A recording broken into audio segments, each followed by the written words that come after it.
Bonita tarde, good afternoon.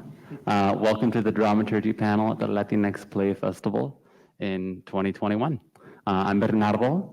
My pronouns are he and him. I'll be facilitating this panel, but without further ado, I'm going to introduce the rest of our panelists. After you. Sure, I'm David Davila. He, him, she, her, they. Buenas tardes. I'm Jade Power Sotomayor. She, her, ella, ellas. And it's great to be in person somewhere. And hi, everybody on the other side of the screen. Hi, everybody. I'm Rebecca Ojeda. My pronouns are she, her, hers, and I'm happy to be here. Hello, my name is Adrian Centeno, and my pronouns are he, him. David, Jade, Rebecca, and Adrian, thank you all for coming.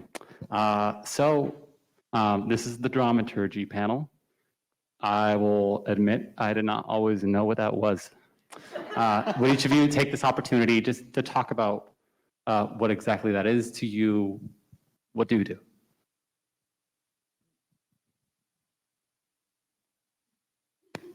Why did everyone just look at me? That was very uncomfortable. I feel like you're like, you know, the captain of the. I'm on the far end here. How did that was coordinated. You unmuted yourself. Oh, that's what it was. Okay. Oh boy. I would say that I have always taken a service-oriented approach to the arts, and I was very fortunate that I had a great community art base back home where I grew up. There was no professional theater or art making really anywhere near us within like 90 minutes, but there was a really vibrant local art community, and I never really stopped to consider a difference between a commercial art and a community art. There wasn't a divide for me. I thought we were all in the process of art making together, and that was imbued with so much meaning I didn't care about anything else. So if I'm thinking about dramaturgy and what it means to me, just as an initial definition, I'm always going to start with, what can I do to support the other artists in the room with me? That more than anything, that process, that community and civic building process, as far as I'm concerned, is first and foremost always almost more important than the art we're making. Although I aspire to help and facilitate and make the best art possible, what I really want to do is be in the room with a group of people, and I want to support them and grow with them, and hopefully continue to make things with them. Yes. Yeah. Okay, well, so I am new to my identity as a dramaturg, but also, once you kind of come into that identity, you realize that it's something that you've always been doing and kind of has been, you can call it what you want to call it, but it's the same thing that you've been doing in other capacities. So similar to what Adrian was saying, it's about supporting the making of work. And that can happen in a lot of different ways. I consider myself primarily a performance maker and a scholar, a performer and a scholar. But as a scholar and a thinker, more generally speaking, you're always looking at things, right? And you're always noticing things and observing how everything is working together. And wasn't that? Oh, okay. Kind of asking questions. And so, because that's something that I just, how I approach storytelling in general, I think it has helped me in my process as a dramaturg. And I think also, being able to support by reflecting back, right? Being a source of reflection, to say, this is what I see, even when it, this is so great, this is what I see, and I want to tell you how great this is, and that this is what your work is doing. And as a scholar, as a writer myself, when somebody says, oh, I really, I like that this, what you're writing, because it says this, and I said, wait, tell me that again. What is it doing? Okay, good, that's good. Now I know. So you can tell me what it is that it's saying. Okay, that's what I'm saying. Great. So it's a really, I think, creativity and the kind of the singular voicedness of playwriting that we think of is any kind of writing is about editing as well, right? And I don't consider dramaturgy editing, but consider it like just a collaborative conversation. Yes. I agree. Collaborative conversation is a really good way to put it. I, like you, sort of came into this out of necessity. I was in New York. I had started a theater company, and we were just developing a lot of each other's work. And we did reading series, and we did this for years and years. And through that, I sort of fell into dramaturgy and directing just because of that. Like, constantly be in there, in the room, like Adrian said, like asking what people needed, you know, asking those questions, trying to like get the people's plays to the next level together with the director, with the playwright, with the actors, and sort of fell into it through that. And I agree. I really just want to be, I want to make sure that we're always supporting the playwright and making sure that the conversations we're having support their goal for the piece. I think it's real important to make sure that, I mean, because we can throw feedback at a wall. I mean, anyone can throw feedback, but is that going to help the playwright with what they want to write?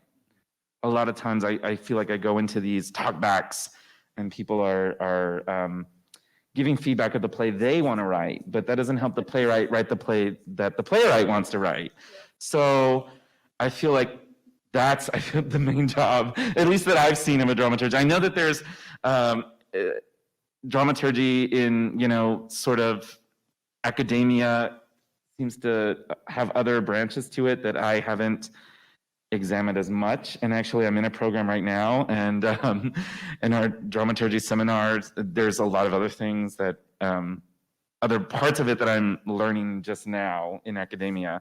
But being out in the field, I feel like it was more just like trying to focus what the playwright's vision was, and making sure that that vision is in the text. I take that. Rebecca? Yeah, so like I feel like a lot of dramaturgs kind of fall into dramaturgy pretty accidentally, which is how I fell into it a couple years ago when I misheard a professor and then they mentioned dramaturgy and I said, "What is that?" And I have been in love with it ever since. I love how dramaturgy is very fluid, and I used to think of it pretty early on as not being that creative, but I was wrong. It is absolutely one of the most creative jobs you can have as an artist. And, you know, growing up, I used to be, or even now, I'm usually somebody who tries to help people. And so I think dramaturgy is something that I appreciate a lot more because of the way that I can help artists in the room and playwrights and directors with anything that they need. Rebecca, would you tell us a little bit more about what made you think it was not a creative role? Yeah, so I started dramaturgy in like the first or second year of my undergraduate career. And so I only saw it as something of like doing historical research, and that was it. But the more that I've kind of grown with the position of dramaturgy, the more that I've realized, oh my gosh, there's so much that you can do with it. I think something we heard pretty consistently from all of our panelists so far is this idea of falling into it and somehow by necessity, just filling to the need that we see. Jade, I also want to follow up with you. I guess, how did the language come to you? Like, how did you get sucked into this really somewhat, I don't want to call it esoteric, but it's like within the world of theater, we talk about this profession often. And even within that world, there's like, it's almost a controversial thing. Like, do we have a dramaturg or not? Like, should we compensate them or not? Is it a creative role? How do they do it? Where are those boundaries? So like, what was your pathway specifically into dramaturgy on top of already being like a cultural maker as you identify? Being asked to dramaturg. And then saying yes. Yeah. You know, I think learning by doing and being invited to, you know, and trusted to do this work. I've been, you know, reading plays since I was in the local community theaters play selection committee when I was about 11 years old, right? So I've been reading plays for a long time. And so you get to know something about it, but I don't actually see it as so much just reading plays, and kind of knowing how plays are like the mechanics of the plays. But I actually want to plug historical research here for a second, because I think that there's, one thing that I've realized as a teacher is that we all have our inner nerd. And we, but it looks very different, right? It looks very different and it appears very different in all these different ways. So I think that there's something thrilling about being able to, sort of create and lean into all of the worlds that exist tangentially to the world of the play, right? Because the worlds of these stories, they capture these moments in time and these characters who have lived these full lives in multiple places in the world oftentimes, right? And not just, geographically, but, wherever the location of their social location. And so I think it's just such an opportunity for deepening our learning period, and for the kind of for the community in the room with us. I dig that. I dig that a lot. We all have our inner nerd. That's like put that on a tapestry. Frankly, I'm much like all of you. I actually didn't dramaturg until someone at San Diego Rep asked me to dramaturg a play called My Mañana Comes, and that was really formative for me. Let's take a step back a little bit about what we do and share where we are. Like, where do you live in the world, and what do you work on regularly outside of the Latinx Play Festival here? Whoever wants to go first. Okay. This is coordinated now. I picked up on it. Is this on? Doesn't sound on. Doesn't sound on now, huh? Hello? Is that working? Okay. Yeah, I think that I am now thrown off by that question because I was worried about the mic. No, okay. So I think that for me, everything that I do kind of speaks to everything else. It's all in dialogue. My work as a scholar has informed my artistic practice and vice versa. I was really lucky when I was young to take advantage of as many opportunities I could to work in different areas, theater design and stage management, everything in between, acting, all of it. But not just there as well. I got a really good piece of advice from a director once. In the time after you finish a production, take a little time away from theater and learn a new skill. Learn a recipe. Learn how to ride a bike. Learn a new language. Learn anything else, and then come back and see how enriched your experience is in the theater, what kind of life experience you can bring to it. So a kind of like vague way to answer that, I think, would just be to say that I'm living my life, and everything that entails, particularly right now, learning how to bake vegan cookies. So I like to think that in somewhere in there, that's affecting my art practice in a really positive way. Where are our cookies today? Yum, man. I should, yeah, I messed up. I shouldn't have said that. You don't say it unless you brought them, right?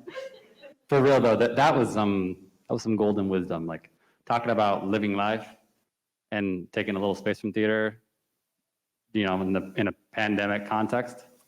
Yeah, we'll get to that. But real quick, where are you based right now? Oh, right, yes. I'm based in Los Angeles currently. Right on. Yeah. And how about each of you? So I just received my master's degree in theater from here. So it's really,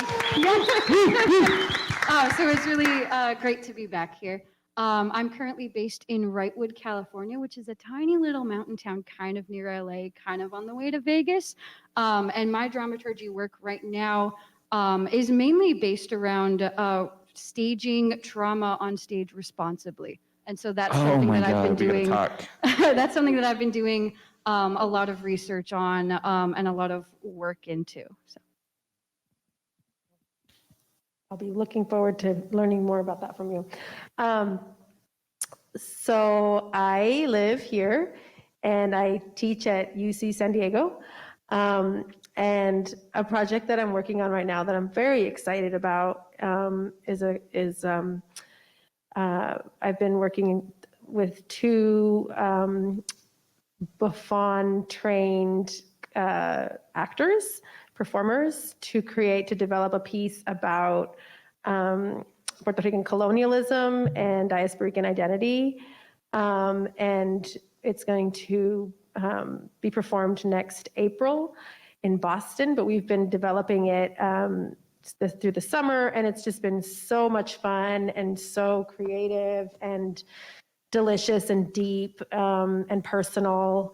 And also, it's really thrilling to think through ideas and to think through physicality, right? To think through, we haven't gotten to putting things on our feet totally, but thinking through visual language as well, right? So not just being text-based, thinking through corporeality and how that's a part of our storytelling. So I feel really privileged to work with this company because they, they're both trying. It's both trying to kind of really make us feel uncomfortable and tell us the things that perhaps audiences don't want to hear, satire, and get people to think about why it is that it's so difficult to care about Puerto Rico and care about Puerto Ricans in this country, and but also how to do so in ways that make us laugh and put us in our bodies, right? And how to do so through the body. So that's been really exciting. Well. Cool. I've been based in New York for a really long time, 11 years, but, and it's a big but, I moved to Indiana 2 weeks ago. I am the new playwright fellow at one of three at Indiana University. So, thank you. It's been a bit of a culture shock, but yeah. So it's interesting because it's a really cool program because it's together with the dramaturgy and the playwrights. We have seminar together. We do all the same stuff, take all the same classes. So it's really cool. I think I'm very excited. I'll be there for 3 years. I'll get 3 productions and other stuff and. Yeah, but other than that, I'm still working. A couple years ago, I had a play here in the festival, Aztec Pirates, and it's a trilogy, so I'm currently working on part 3. And I got a bunch of other plays. I might have some productions coming up that I'll announce soon, so I'm excited. And I'm working on that right now. Right on. Congratulations on the transition, David. Thank You you. tell half the people in the room are like, oh, when you said you moved to Indiana. Yeah, it's temporary. It was kind of a long-term temporary, but I kind of I don't want to admit it. I also don't want people to know because I feel like once you tell people you leave New York, they stop offering you opportunities. I'm like, oh, I'll just pretend I'm still in New York. So don't tell anybody in New York that I'm in Indiana. You're on camera. How has the festival process been for you working here in San Diego?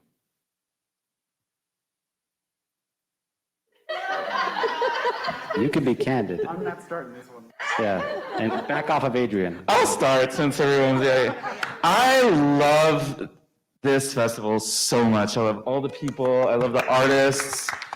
I love Amigos de Rura. I love it's just there's so much joy. It's like a really special place, and y'all don't really know what you have here. It's beautiful. So I love it, and I'm so thankful to be included and be back here. It's been a great festival. Everyone we've worked with has been wonderful. We get all the support I feel like that we need, and Yeah, y'all are so awesome. I've done a lot of these festivals and like none of them are as cool as this one. It's so cool. I'll just follow up and continue to give props to Patrice and the whole team for, as someone who lives in San Diego for a long time, and to lift up the rep for supporting this festival. But as someone who lived here for a long time, there wasn't a festival like this before, right? And just to note the kind of the impact that it can have. To really, serve as a center of gravity, right? We know this work is happening, but there's something unique that happens when you bring it all together. And in terms of working with the developing the readings, it's just been pure joy. It's gone really fast, but it's just incredible to see folks bring these works to life and to work with such amazing pieces, right? I worked on the festival last year as well, and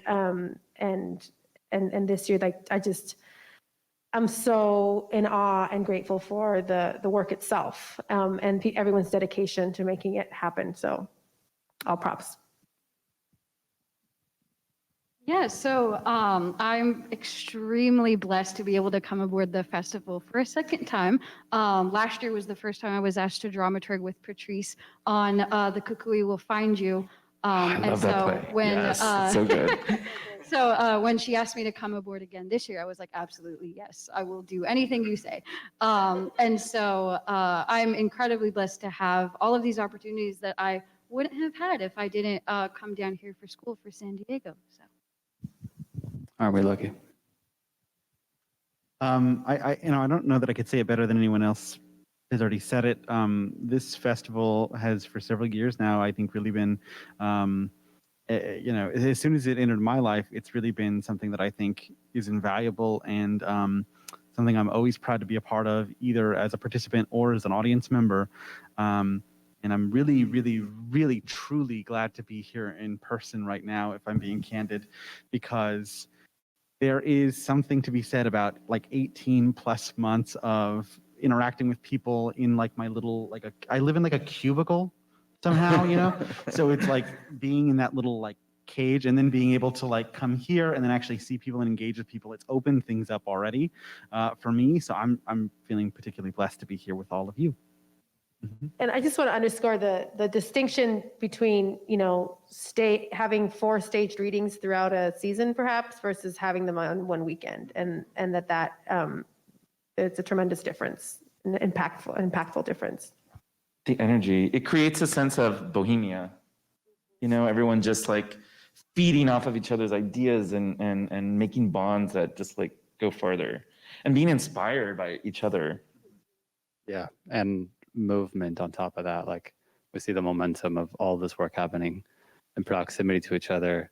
Like we can't give enough props to everyone on the tech or administrative team who made this happen, and really everybody who's in some way been a trailblazer in the literary or arts administrative world to make Latinx plays more accessible.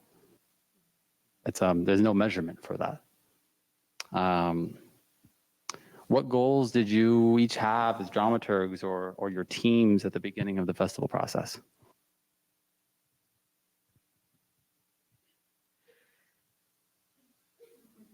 I just, I just want the playwright to get to, the next draft, and Yeah, I think it was pretty simple in that, because it's such a compressed time, and I didn't want to take up too much room. I just wanted to, and too much time, more meetings or more, I just want to be like, oh, here, I see this, boom, okay, yeah. That's kind of that like making things, supporting how you can, dropping this here, dropping this there, and yeah, like you say, just seeing the work move forward. And also because the play that I worked on was Black Mexican. And it's like, I lost about a week of my life when the whole Jessica Krug thing came out. Just, in conversations and reading and, just way too much. It stole way too much of my time. So I have a lot of perspectives and thoughts about academia and about, all this stuff. So for me, that was really, it was important to be able to kind of offer, the kind of my distinct perspective in that way. And also, I think, one of the things that play does so beautifully is that it thinks about, it really scrambles Latinidad in a way geographically, right? So not just in terms of colorism and race, but also geographically and how West Coast versus East Coast, and where Blackness resides in those places. And so as a West Coast Puerto Rican, I also think that it's really important to get into the specificity, right? The specificity of the brushes that we're using to paint stories of Latinidad. So I loved it. So I know that working with Rosa was one of the best experiences that I've had so far with working with the festival. And I remember pretty early on in the process, one of the goals that she and Patrice had was effectively staging the type of horror that they wanted to with the play itself, which is going up tomorrow, so I won't give any spoilers or anything. But I think that with everything that we've done with the production and rehearsals and everything, I think that goal has been completed.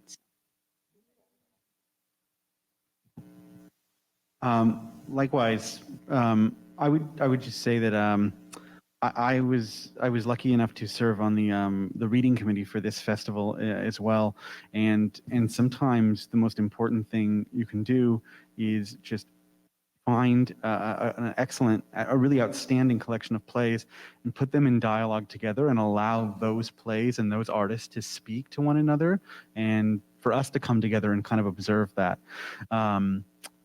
So to start, I would really say that is an essential element. And I'm so grateful for this festival, particularly at a time where we are so often isolated, in a sense, in other theaters and theaters that maybe do not produce culturally specific work. You're accustomed to maybe working on the one production a season or something like that. So to have a space where you're in communication with other artists like this, when the plays can speak to one another, I think that's really invaluable. And I would also say, in particular for the production we were working on, that just to have time for actors, director, playwright, everyone to come together and kind of work through the really complicated emotions that are on stage. It's I'm kind of at a loss for words. It's just really important to be allowed to have space and to take space. And it's not something I take for granted.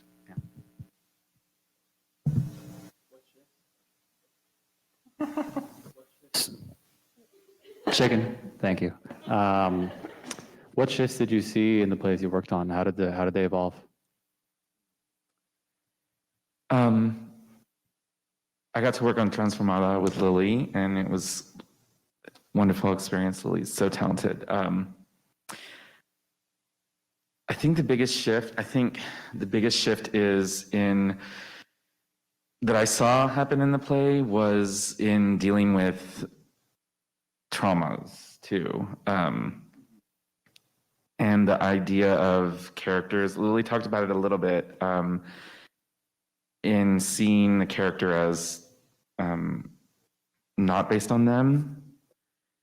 So I think the biggest shift that I saw was within that recognition in Lily and seeing the character as not based on them. It is a character, even though it feels real. It's okay to talk about traumas or let the audience acknowledge traumas in order for them to then be able to heal from them. And that was probably the biggest shift that I saw in the piece. There was a lot of intimacy and depth in your conversation with that writer. Oh, I don't know, but I really just, like you said, you not trying to take up space. I really was like, oh, I should not. I almost feel like I shouldn't even be here, you know? Like, it's a very personal play. Yeah, and even though I identify as like two-spirit, I still feel like I'm not, like I shouldn't be, I don't know, I almost feel like I don't have anything to add to the conversation of the trans experience. I almost was like, oh, I don't even know if I should be here. I just want to make sure I'm giving you the resources you need so that you can tell the story you need. Yeah, so I don't know if they were deep conversations or not. I really tried to be as not present as I could. Yeah, so I learned actually a couple of really interesting things in the process. I think Daphne and I both, in a conversation with Rachel, you know, there was one line, this is just an anecdote, but there was one line about rancheras, right? So she talks about listening to, you know, one of her like memories is listening to rancheras. And I was like, so, you know, is that something that reads as a particularly like Mexican, I mean, it's a particularly, you know, nostalgic memory for you know, a Belizean person. Because I read it as this kind of signifier of Mexicanness, right? And a particular kind of Mexicanness. And she said, well, I grew up listening to rancheras. And then we all looked it up, and this is like our all inner nerd, and we found out that the capital of Belize is like a recording hotspot for rancheras. But then we said, you know, well, maybe this can be, but let us know that. How can we, you know, or like, how can we as the audience sort of have that moment challenged for us a little bit? But anyway, that's just an anecdote. In terms of things that shifts that I saw, Rachel came in talking about wanting to have the character of Jimena not be a total caricature, and you know, and the play's need for us not to understand her, right? Not to kind of forgive her or like have empathy for her, but rather to see that relationship. And I think because it helps us understand Zoe, right? And her relationship with Zoe.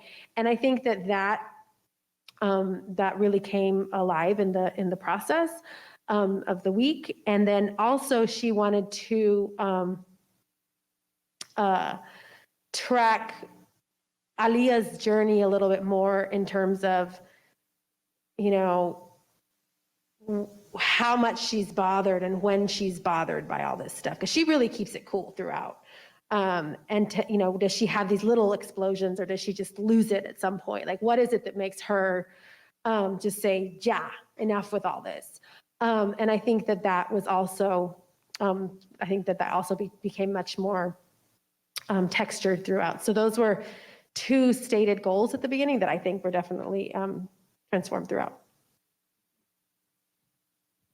I can think of one particular rehearsal day that we had that kind of, I don't remember exactly how the conversation happened, but I remember that it took us on a tangent that really gave a lot of introspective into two of our characters, Priscilla and Remy, was about intergenerational trauma and the responsibilities that can weigh so heavy on us about our relationships with people, especially our parents and our siblings and everything.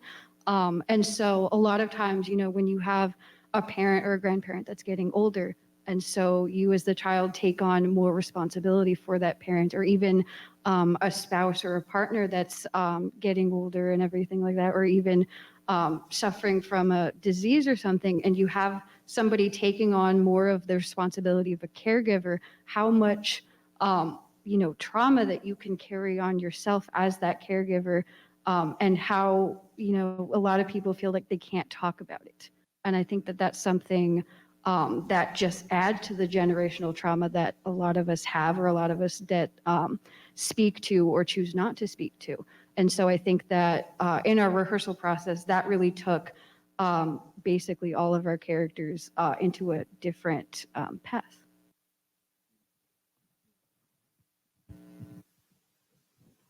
Yeah, I think for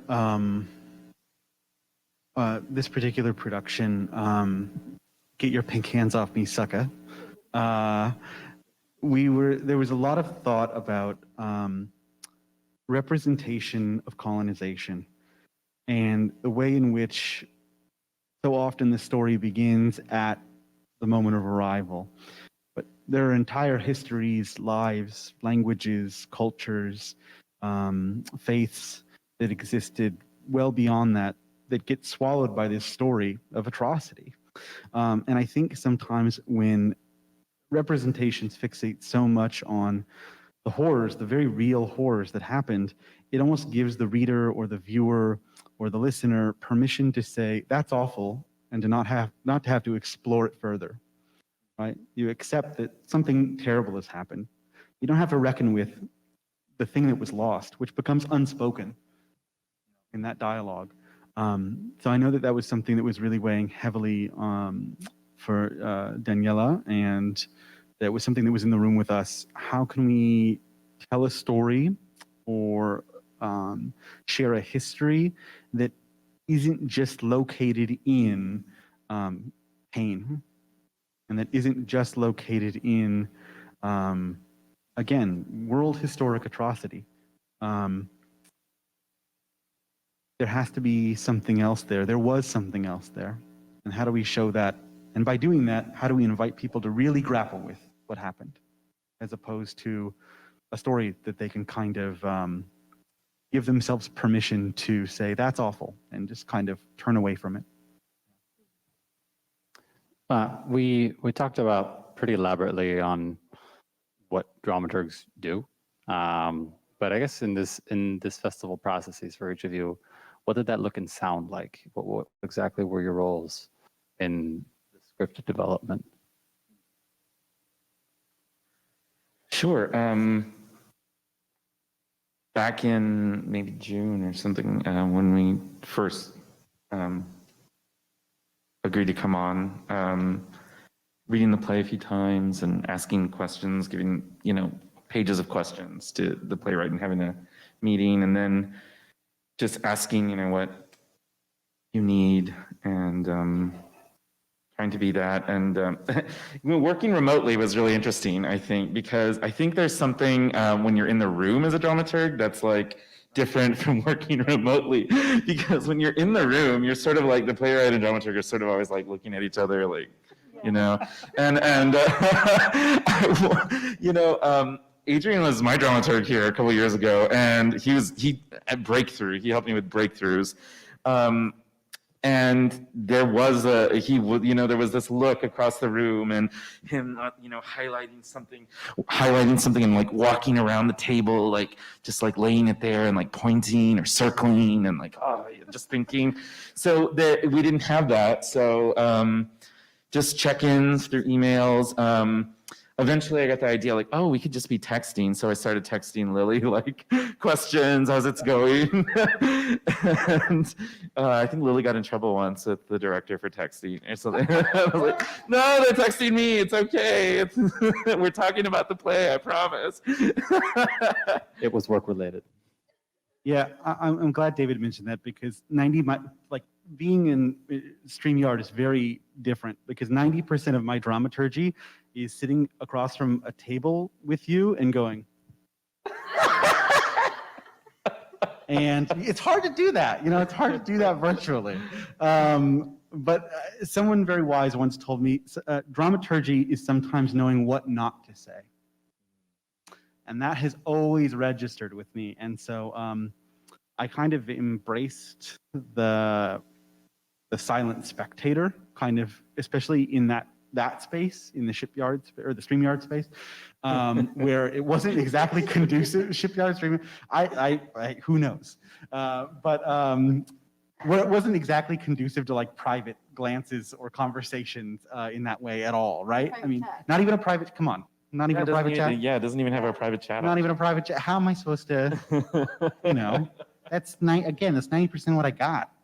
No, but knowing that that space was for something else, and knowing that the space beyond it, or emails or in-person conversations, even just the other day, Taylor and Daniela and I were talking about conversations that will be had after the festival is over, even, that continuing those conversations. So knowing that there is a context that's specific to each production or performance for when those conversations take place is also really part of the job, I think. I really needed to have a phone number, and I thought about it, and then I just was like, I just never did, but that would have been, I think that would have really kind of helped, because it felt similar. Like, I don't want to take away from this moment, but, and then also because we were working in multiple time zones, and in the evening afterwards didn't really work because it was already like super late for not West Coast people. But yeah, so I think that it's unique to this experience, and just echoing what my colleagues have said. Yeah. So for this production, I've appreciated, I think you said something about being a silent observer. Yeah. Silent spectator, that's what the phrase was. And I think that some of the support that I had given was more so with the research that Rosa had wanted to do in the very beginning about like horror in theater, and how the proximity of horror stories is a lot different for the Latinx culture than any other culture. It's a lot closer. And so I think that going into that and like speaking to that sort of concept really helped with our rehearsal process. We're almost at 2:45. I think we're running out of time. Can I just get like a quick hand of how many more minutes we have from one of our organizers? 1 minute. 1 more minute? 1 minute. All right. We good for another 5? Is that all right? Okay. Thank you all. If you want it. Well, with 5 minutes left, what would you like to talk about? What questions should I have asked that you resent me for not asking? I always just love to think about how the word for playwright in Spanish is dramaturgo, and in English, dramaturg, right? And, I don't really have anything else deep to add about that, but just that I think it's always really important to keep track of that relationship. And even how, our compañero here who started off saying that, that they came into to making theater and doing everything in a community context. And I think it's important to also think, to sort of de-silo our thinking sometimes, right? In terms of like who does what, right? You're in a playwriting program, you're a playwriting fellow, right?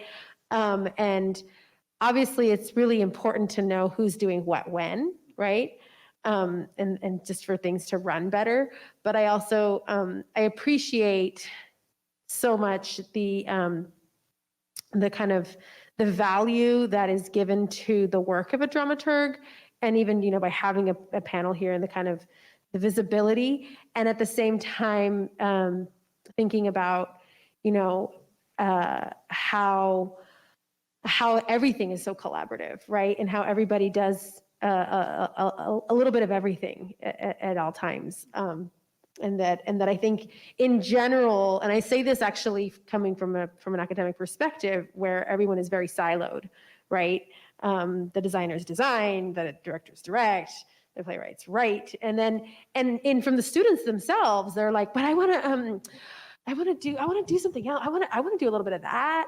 And so I just thinking about our structures, right? That create these pathways into these different forms of creating performance making and storytelling. That's all.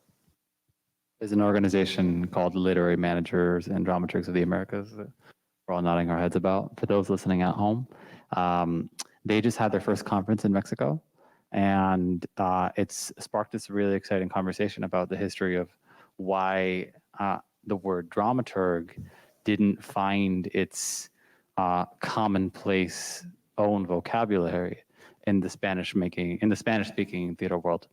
It's coming to sound like it's dramaturgista, but I'm going to defer you all to the materials I have online about it. We have a question from the chat online. Can you give specifics about what your dialogue might look like through the evolution of the development process? I remember hearing, like I would send back questions, like what are those questions? Some of you like even theatricalized your responses, being like across the room, like what is the subtext? I mean, we can always start with like the basics. I mean, it's always going to be specific. It's always going to be specific to the situation and the character.